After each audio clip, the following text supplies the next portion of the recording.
Hi നമസ്കാരം, ഞാൻ ശ്രീലത സതീഷ്. ഞാൻ എൻ്റെ ജോലിയുടെ ഭാഗമായിട്ട് എല്ലാ ജോലിയും നിങ്ങൾക്കൊക്കെ അറിയാമല്ലോ, ഞാൻ പല വീഡിയോ വന്നിട്ടുണ്ട്. അപ്പോൾ അതിൻ്റെ കൂടെ ഞാൻ ഒരു പാട്ട് എഴുതാറുണ്ട്. ആ പാട്ട് എഴുതുന്നത് ഇന്ന് അതിൻ്റെ പ്രകാശന ചടങ്ങായിരുന്നു. നമ്മുടെ ചെമ്മണ്ണിലമ്മ അന്നപൂർണേശ്വരി ദേവീക്ഷേത്രത്തിലാണ് ഞാൻ എൻ്റെ പ്രകാശനം നടത്തിയിട്ടുള്ളത്. അപ്പോൾ എൻ്റെ കൂട്ടത്തിൽ ഇപ്പോൾ ഞാൻ പാടാൻ വിളിച്ചൊരു കുട്ടിയുണ്ട്. മോളുടെ പേരെന്നാടാ? എൻ്റെ പേര് ഇവ ഗ്രേസ് വിക്ടർ. സൂപ്പർ പേര്. അപ്പോൾ മോള് ഇതിന് മുന്നേ പാട്ട് പഠിച്ചിട്ടുണ്ടോ?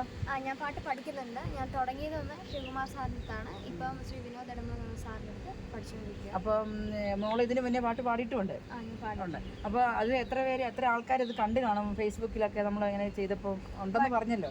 1 മില്യണിൽ കൂടുതൽ ആൾക്കാർ കണ്ടിട്ടുണ്ട്. ഓ, അപ്പം 1 മില്യൺ ആൾക്കാർ കണ്ടേക്കുന്ന ഒരു മോളുടെ പാട്ടാണ്. അപ്പോൾ എനിക്ക് കുട്ടിയെ കിട്ടിയത് വളരെ സന്തോഷം. അതോടൊപ്പം തന്നെ മോള് 10ാം ക്ലാസ് ആയിട്ടേ ഉള്ളൂ. അപ്പം 10ാം ക്ലാസ്സിൽ നിൽക്കുന്ന മോൾക്ക് നമ്മൾ ശരിക്കും അതിന് പ്രോത്സാഹനം കൊടുക്കുകയും വേണം. അപ്പം എനിക്ക് ഈ മോളെ പാട്ട് കേട്ടിട്ടാണ് ഞാൻ മോളെ നമ്മുടെ കൂടെ ക്ഷണിച്ചത്.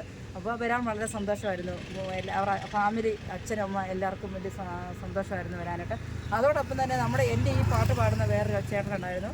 അത് ചേട്ടൻ്റെ പേര് വേണു ആണ്. വേണു ആലപ്പുഴക്കാരനാണ്. പുള്ളിക്ക് ഇപ്പോൾ ചെറിയൊരു ആക്സിഡൻറ്റ് പറ്റിയത് കൊണ്ട് നമുക്കിതിനകത്ത് ഉൾപ്പെടുത്താൻ പറ്റിയില്ല ഇന്നത്തെ പ്രകാശന ചടങ്ങിൽ. എങ്കിലും നമ്മൾ പാട്ട് പാടിക്കുന്നുണ്ട്. നല്ല സൂപ്പർ പാട്ടാണ്. അതൊക്കെ ഞാൻ അടുത്തടുത്ത ദിവസങ്ങളിൽ നമുക്ക് കാസറ്റായിട്ട് എത്തും. അപ്പോൾ ഞാൻ മോൾക്കൊരു ഓണ സമ്മാനം ഇന്ന് കൊടുക്കാമെന്ന് ഞാൻ തീരുമാനിച്ചിട്ടുണ്ട്. അപ്പോൾ ഇന്ന് കൊടുക്കാം അല്ലേ?